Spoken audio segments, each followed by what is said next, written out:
Hello and welcome to World Insight, coming to you live from Beijing on CCTV News. I'm your host, Tian Wei. On today's program, putting ink to paper, the TPP trade deal takes one step closer to becoming a reality as 12 nations officially signed the treaty in Auckland. And national security, the United States lays out its defense priorities with Russia and China singled out as major threats. We start today's show with one of the biggest multinational trade deals the world has ever seen. The Trans-Pacific Partnership has finally been signed by trade ministers from its 12 member nations in New Zealand. The ceremony in Auckland brings the huge trade pact, which has been 5 years in the making, another step towards becoming a reality. While some are hailing it as a big victory, critics continue to point out what they see as major flaws in the agreement. A big deal for the Asia-Pacific. 12 nations have signed the TPP. The US, Japan, Malaysia, Vietnam, Singapore, Brunei, Australia, New Zealand, Canada, Mexico, Chile, and Peru. Together, they account for 40% of the world economy. If the deal goes according to plan, their economic ties will be closer than ever as tariffs are slashed and trade is boosted. This has all been in the works since March 2010, when the first round of negotiations kicked off in Australia. After 19 rounds over the past 5 years, the prospective members appear to have finally hammered out some common ground. But despite the signing, it's still far from a done deal. Signature today is an important step, but TPP is still just a piece of paper, or rather over 16,000 pieces of paper, until it actually comes into force. We need to complete our respective domestic processes so we can ratify TPP and bring it into force. Members will have another 2 years to ratify or reject the pact. That will involve a lot more wrangling in domestic legislatures. We are working with our stakeholders, we're working with members of Congress, we're working with the leadership of Congress, educating everybody as to what's in the agreement, addressing their questions and concerns, and I'm confident at the end of the day, because of the strong benefits, that members of Congress will see the benefits for their constituents and will have the necessary bipartisan support to be approved. In the member countries themselves, opinions are divided, with some seeing opportunities and others seeing threats to their livelihoods. Supporters point to the prospect of massive inflows of foreign investment, but critics worry about the impact on jobs and on intellectual property rights. But the biggest criticism of all has been that negotiations have taken place behind closed doors. China isn't part of the TPP process, but has been pushing ahead with its own would-be free trade plans in the region. They've said they'll actively participate in regional free trade arrangements that feature a high degree of transparency, openness, and inclusiveness. A veiled broadside perhaps at the secretive nature of the Trans-Pacific Partnership. And for more about the TPP, I'm joined here in the Beijing studio, Zhang Jianping, who is the director of the International Economic Cooperation Department under the National Development and Reform Commission. Welcome to our program. Joining us from Washington, D.C., we're having Gary Hufbauer, who is the Senior Fellow at the Peterson Institute of International Economics. Meanwhile, in Singapore, we are having Mr. Wong Mo Choi, who is Professor of International Law at Women's University Law School and also Director of WTO Law Center in Seoul, where he's originally based. Welcome to the three of you, gentlemen, to our program. First of all, how big a deal is it? Mr. Hufbauer, the TPP deal being signed. This is a very big deal. This is the largest trade agreement that's been concluded since the WTO was founded back in 1994. So it's a big thing. It's got about half the world economy involved, new frontiers of liberalization, particularly in services and investment, rules on state-owned enterprises. This is, I think, the trade template for the next decade. All right, Professor Choi, though, there has been a lot of details that has now been worked out. For example, about 85% of those 12 nations have to rather 85% contributing to the overall GDP of the 12 nations under this TPP has to have their government and their parliament approve this specific deal. Is that likely to happen within 2 years? Yeah, I think in principle, within the initial time frame of 2 years, the 12 original members may freely become parties by ratifying, but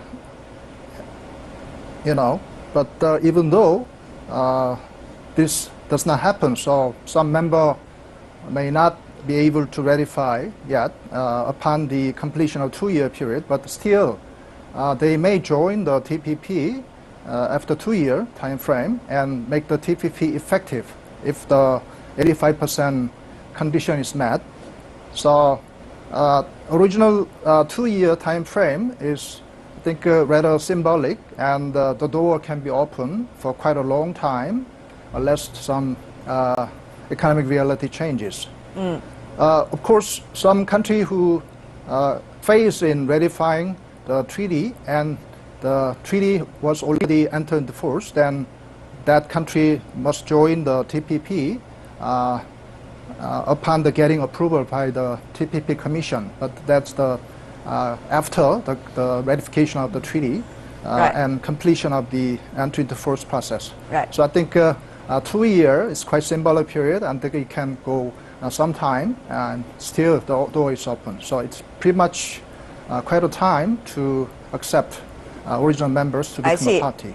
Mr. Hofbauer, though, we see different kinds of countries among the 12 joining TPP. Quite a number of them are developed economies. Very few of them are developing countries.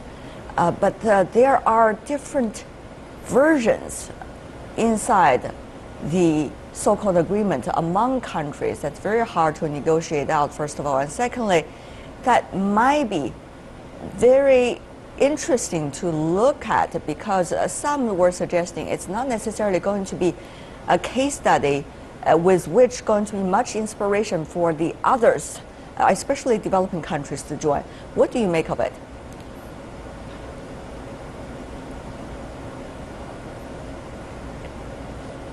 Mr. Hofbauer?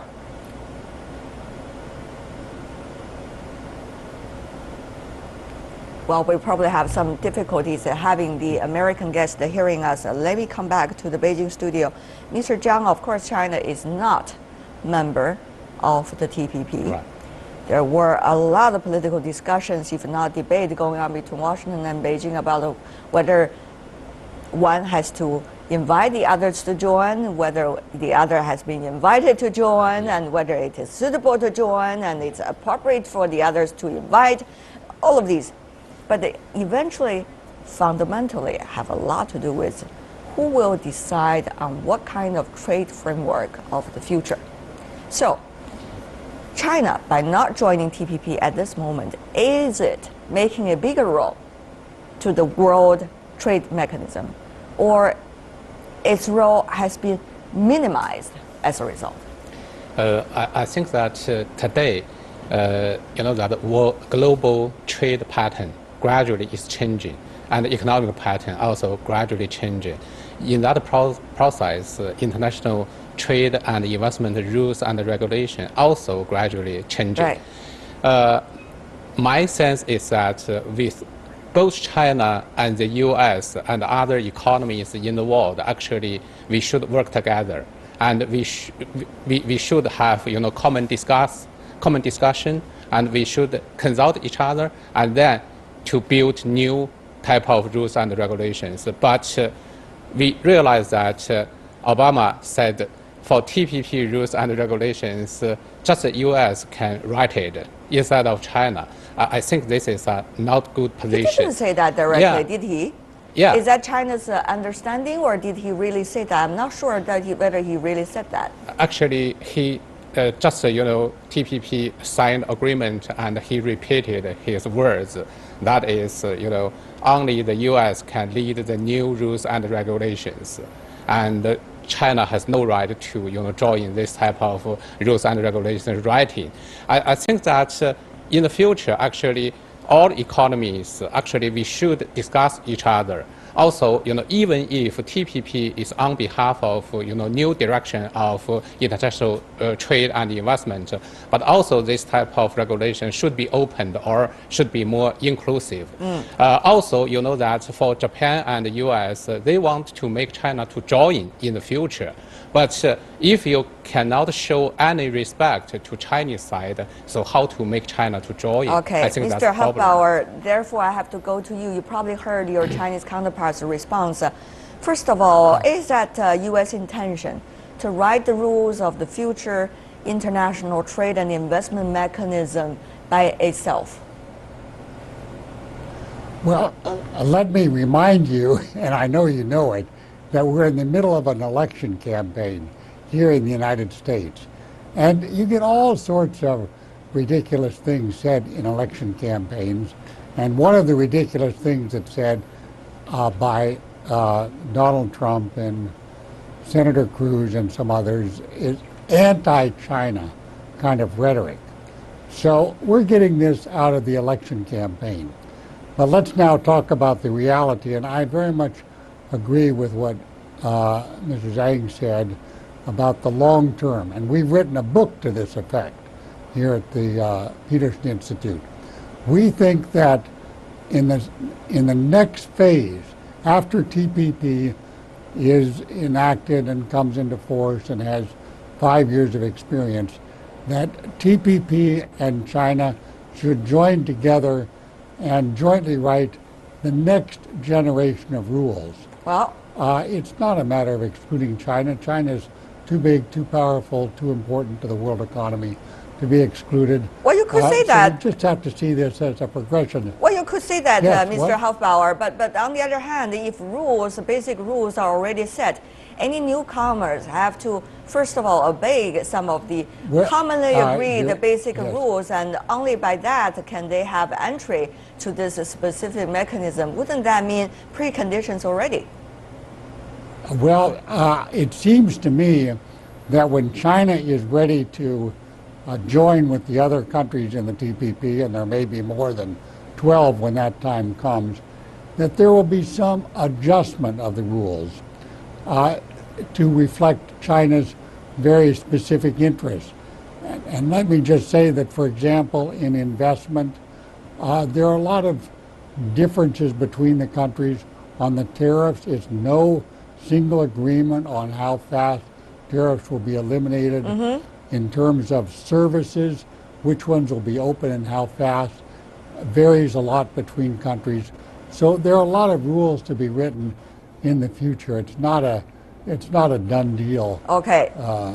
For all time right now. Mr. Zhang, what do you make of it? Has China to accept some of the so-called fundamental rules of TPP if China really wants to join the game in the near future?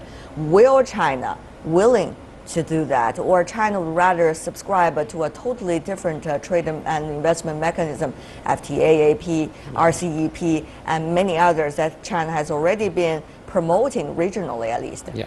Firstly, I'd like to say that I'm very happy to hear the voices from American scholars, and just before what he said that I agree with him.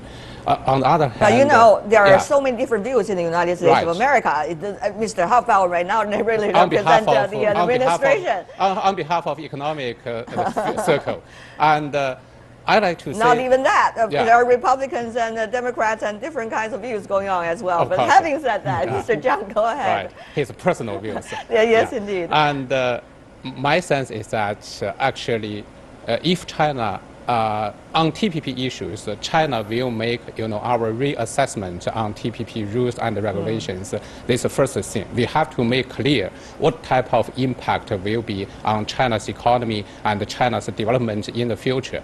Secondly, I think that we will consider those new regulations made by TPP, and if China can accept this type of new standard and new regulations, not only for those issues behind on the borders, trade liberalization standard, as well as trade and investment facilitation, especially for those issues behind the border. What type of impact on China's reform and development?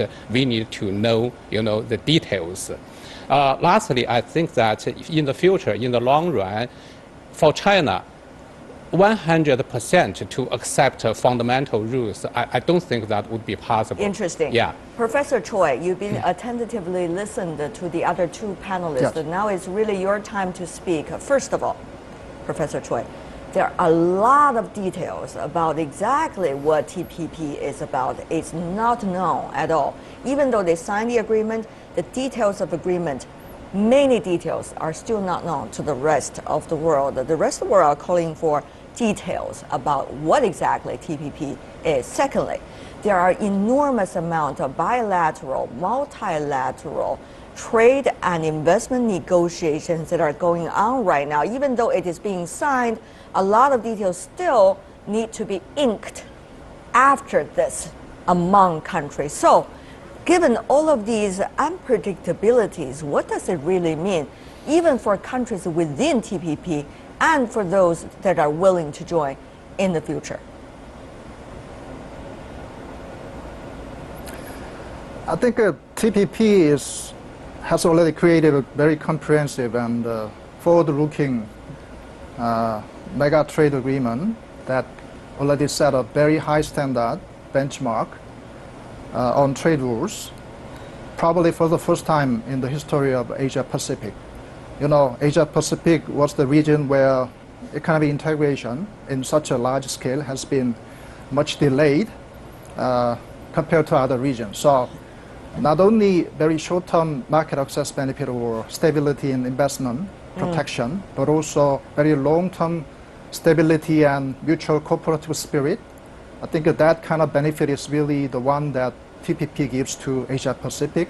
I think China, as a very much responsible player in the region, I think should be seriously considered to join the TPP because American and Chinese rivalry in the region will very much damaging the cooperative spirit. So I think if the entry fee is not that much high, and if it is really digestible, I think China should be, as soon as possible, considering coming into the club and making a much more cooperative framework together with all the Asian partners. All right.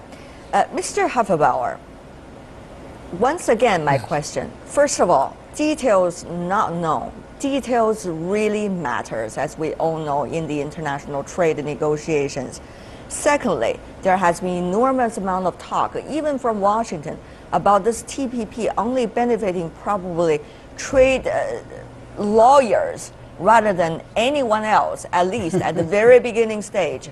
Enormous amount of paperwork, enormous amount of lawyer fees. We all understand that. So we talk about the TPP as a huge potential. Is it really a potential? We don't know the details. At this moment, we only know the countries negotiate and discuss without really knowing what exactly will be benefits for, particularly for emerging and developing countries. Is this a pie being drawn in the sky that everybody prays is beautiful and yet we never know how it tastes? Well, that's a good way, a good question. Let me try to give a few quick answers. Go ahead. First of all, yes, it's a very long agreement. Our economies are very complicated. It's thousands of pages. That is true. Our institute, the Peterson Institute, has published just 2 days ago a first volume which explains in plain language several of the chapters, and we will have a second volume in March, which will explain the rest of the chapters. Those are much easier reading than the text. Now let me come to the specific point about only benefiting lawyers or only benefiting corporations, those kind of statements. We've done some very serious modeling exercises of this based on experience with past trade agreements, and our view, our belief based based on the data, is that workers will gain as much as companies, as corporations, as a result of this agreement. So everybody benefits. As a percent of national income, the two biggest gainers are Malaysia and Vietnam. But in terms of absolute dollars, the biggest gainers, because they're the biggest economies, are the United States and Japan. These agreements will take a full decade to be implemented, even 15 years. But at the end of that time, or during that time, these gains gradually grow, and then they last indefinitely. So it's a very big payoff to the economies from the liberalization of both trade and investment and services. Yes, indeed. It's a big plus. It is a big thing. It is a big thing. But how big is it, particularly for the emerging and developing countries, is still a big question mark. Yeah. The reason why these two countries, developing economies within it now benefiting is because they are being specifically taken care of. But as more emerging economies and developing countries express their interest in joining, will that be still the case? It's very different. Yeah. Secondly, these two economies might be very different in terms of the scale, the type, from the other developing and emerging economies that are willing to join or interested in knowing about this TPP idea. So, Mr. Zhang, before we go, finally from you, what does it mean for China? Will China be interested? Thirdly, how will these really benefiting the developing and emerging economies? Whose worker that's really going to benefit eventually? My observation is that before 2013, actually China is priced. We will study on feasibility of joining TPP, but this time that after agreement declared, and we said that we will keep our open attitude on that. So I think that for China now, we are not so eager to join TPP because we realize that there is a huge gap between China and the TPP regulations. Secondly, we are not so clear the potential impact. Third one, we will observe the developing economy's behavior.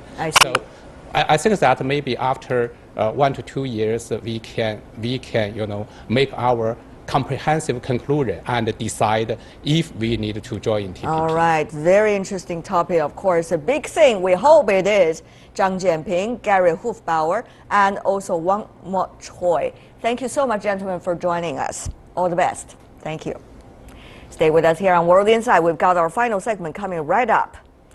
Threat perception. The United States unveils its defense priorities in the coming year, with Russia and China ranking high on the list.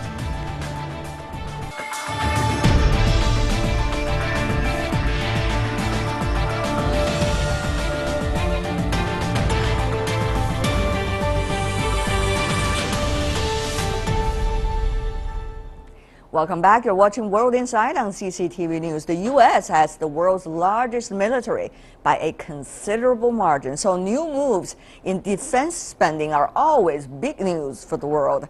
U.S. Defense Secretary Ash Carter has laid out the administration's plans for 2017, offering major insights into Washington's top priorities in national defense. The U.S. defense budget for 2017?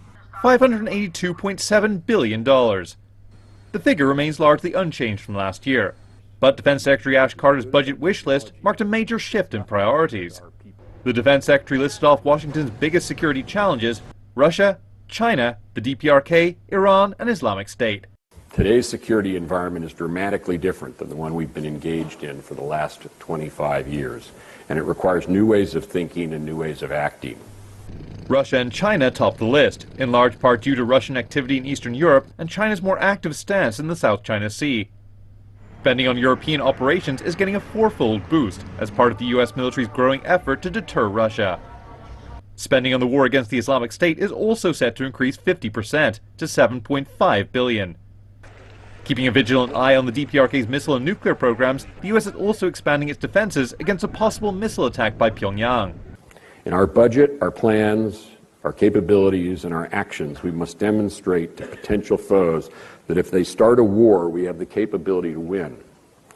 Because a force that can deter conflict must show that it can dominate a conflict.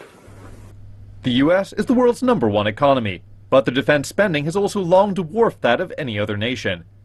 In 2014, they spent more than the next 7 countries combined, and nearly 3 times as much as the world's second largest defense spender, China.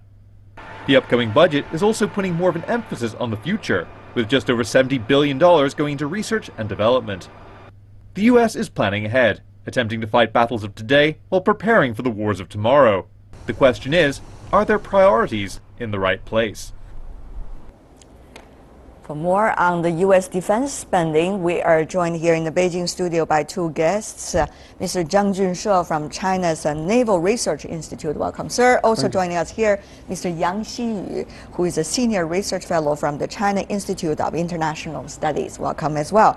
Meanwhile, joining us from Washington, D.C., we have Mr. Michael O'Hanlon, Senior Fellow and also Co-Director at the Center for 21st Century Security and Intelligence at the Brookings Institution. Welcome as well, Mr. O'Hanlon. First of all, Mr. O'Hanlon, how should we understand that China and Russia are being put together with countries like Iran and DPRK, as well as ISIL, when it comes to priorities of the defense spending for the next year? Many Chinese are quite surprised. Well, I went to that speech and I didn't hear what you just said. I don't think that's quite the right way to describe the situation. I think that clearly Carter was emphatic, we must defeat ISIL. ISIL is a brutal threat. He didn't talk a lot about North Korea, but obviously he's concerned there too, and he said that every day we wake up and we watch what happens with North Korea because it's unpredictable. Russia, of course, has become much more assertive, and as you said correctly, there is now a quadrupling of the expected budget for various kinds of exercises and preparations in the eastern member states of NATO. It's still not a huge amount of money, but it's a lot more than currently. So there is an increase. In regard to China, I think you have to view what he said entirely differently. In regard to China, what Carter is trying to do is sustain American strength in the broader region, recognizing that China is rising, and the region will be more stable if the United States remains strong at the same time. He is not looking for a fight with China. He is not anticipating a conflict with China, and he's not increasing the spending towards China either. If you look at this budget, it actually is a flat line compared to the current year. And so I think that with China, this is a reassurance of our current posture. It is not trying to portray China as some enemy. What about from the Chinese perspective? Of course, the so-called 5 threats are listed in the document related to the defense spending, not necessarily in the speech of Secretary Carter. Having said that, though, Mr. Yang, what does China make what Mr. O'Hanlon, for example, said that the U.S. need to maintain its strength in the Asia-Pacific region? Does U.S. maintaining its strength necessarily going to mean a threat or a growing threat to China's own security as China grows? Well, I think China's understanding about the new budget for the 2017 is designed to maintain the existing strategic focus on Asia-Pacific. They call it as a rebalancing strategy. The strategy really needs some amount of military budget because China regards the rebalancing strategy as in nature a military strategy. So the budget need to support this military strategy. And what is the main focus for the rebalancing? Of course, China. Although none of defense ministers or defense secretary of the United States never named as the major threats, but at least the major challengers of U.S. leadership in the Asia Pacific. But in the fact, I want to say, China has never had such an intention to challenge or replace America's leadership in this region and in the world as a whole. Okay, Mr. Zhang, of course, the militaries, when it comes to national budgets, are having various different views, let's just say from the civilian side. That's true in China, that's also true inside the United States. So I want to have, from your perspective as a military man and researcher in that regard, what do you make of the U.S. priorities, and also what Mr. O'Hanlon has interpreted for us in terms of the U.S. goal in the region? Well, according to news reports, some high-ranking U.S. officials, including Mr. Carter, Secretary of Defense of the United States, have said that the situation the United States is facing is totally different from that 25 years ago. We know that 25 years ago, the Soviet Union collapsed and the Cold War ended. At that time, the United States achieved predominance politically, economically, and militarily. But now, some of the Americans think that China and Russia have gained rapid development during the past 25 years, especially during the 10-year war on terror. So now some Americans are describing China and Russia as the most stressing competitors to the United States, or the near peer competitors to the United States. So to many Chinese, the Americans are now trying to use every effort to contain China and Russia. But Mr. O'Hanlon has said it very clearly. When you look at the numbers plainly, it does not necessarily indicate an increase toward directly to China and the growth of China in terms of this budget. But I don't think so, because we can say that first in this year, in fiscal 2017's investment, almost 8.1 billion US dollars, and in the next 5 years, $40 billion will be used in research and development of next generation weapons and technology. And this include the anti-submarine technologies and also underwater operations equipment and operations. But how could you say it's directed at China? Because the Americans have said that the Chinese Navy has grown rapidly, so they are trying to develop their capabilities against the so-called anti-access and area denial capabilities, and these submarines and airplanes are aimed at this. Okay, it would not be fair if I don't let Mr. O'Hanlon speak, and therefore I would do exactly that, to let Mr. O'Hanlon to respond to what Mr. Zhang from the Chinese Navy in terms of what the U.S. plan is about. Your response here. Well, I agree with a lot of what my Chinese friends just said. I think most of their points I would agree with, but a couple of small differences, or maybe they're important differences. First of all, Russia, we are very concerned about Russia. We consider President Putin to be acting in a blatantly aggressive way in a number of parts of the world. We do not share that same view in the same way about China. I think China is behaving assertively, but in a way that is also restrained. And so I would not lump China and Russia together. China we respect because of its strength and its potential, and therefore if we are going to help stabilize the Western Pacific, we think we need to stay strong at the same time. So we are sustaining a robust level of investment, sustaining a rebalance. I agree with all of those points. I think it makes sense, but there is no increase in the overall amount of defense resources going to the Western Pacific. And in fact, we have cut our military budget quite a bit over the last 5 or 6 years, partly because the wars have been winding down, partly because we have cut the base budget. And so now we're trying to stabilize things a bit to retain a stabilizing role in the Western Pacific. Okay, Mr. Zhang, I need to let you respond because Mr. O'Hanlon already made his points very clearly. And therefore, is the Chinese military looking at the United States defense budget as a potential opportunity to increase its own financial potential in the future? Well, first I want to say that I agree with Mr. O'Hanlon on the difference of the U.S. policy toward China and Russia. We say that the Americans are trying to contain Russia and China, but in their words, that they are containing the so-called Russian aggression in Europe, and also contain the rise of China in Asia Pacific. So the Americans are afraid of the development of the Chinese military, especially the Chinese Navy. Actually, I don't think China is following the U.S. trend. We don't want to conduct an arms race with the United States. Okay, but let's take a look at the numbers. $216 billion US, Mr. Zhang. I'm a journalist. I need to be fair here in the discussion. So I need to ask you, China is the second place next to the United States in terms of its defense budget. So how should China explain this? You said Chinese military is not looking at any potential competition in terms of the money being put into the military preparedness against the U.S. But many from the U.S. would look at this number and say, China, you have already increased, even though our budget is much bigger than yours. Well, I don't think the exact number is correct, because in fiscal year 2016, China's military spending is about 130 billion US dollars, while the U.S.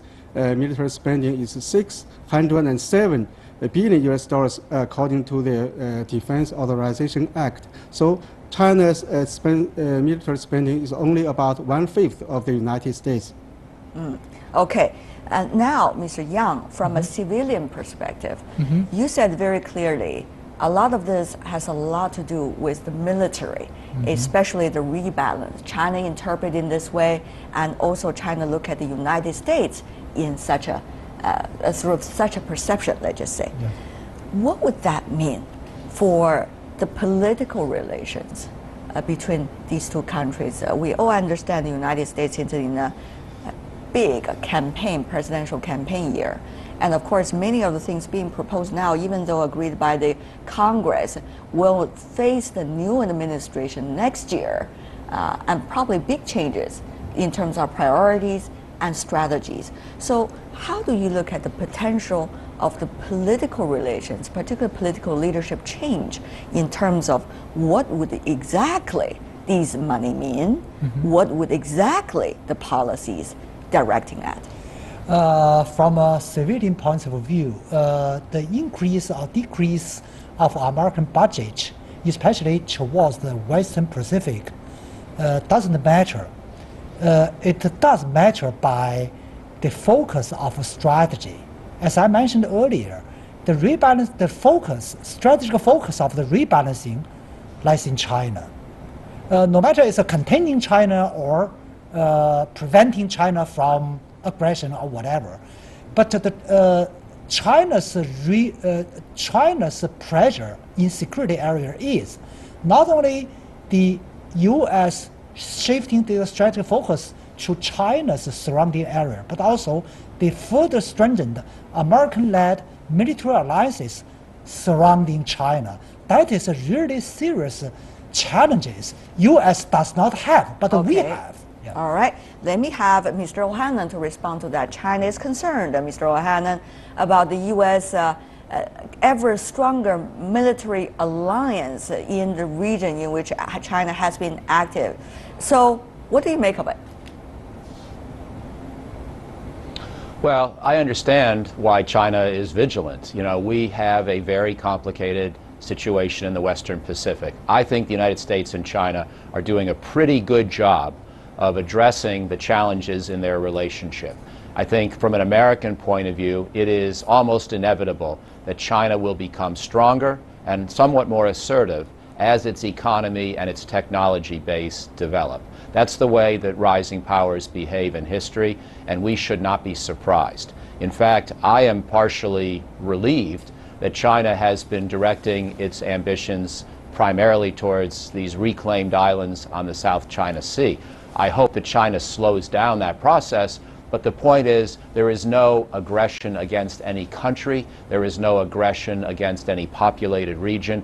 I think China is behaving with a good deal of restraint. But at the same time, as we know, we have American allies, the Philippines, Japan, and others in the region, and sometimes there are disputes between China and these allies, and we think we can actually help limit these disputes and sometimes calm them down by our role and our presence. Historically, many Chinese have acknowledged that the U.S.-Japan alliance may be good for China because it prevents any notion in Japan of a large-scale remilitarization. Japan is more secure because it's allied with the United States. So that's part of the logic behind what we're trying to do in the Western Pacific. I don't see an arms race. I think there is some healthy competition and sometimes dangerous competition, but I don't see an arms race. Mr. O'Hanlon, may I invite your opinion?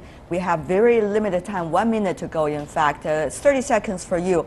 We have already hearing from some of the potential candidates for the president.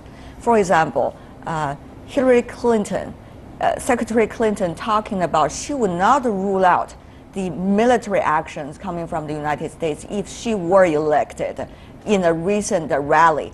So many are asking what might be the ambitions of some of the potential candidates and what would that mean for the next administration and also for this year, which is a big campaign year.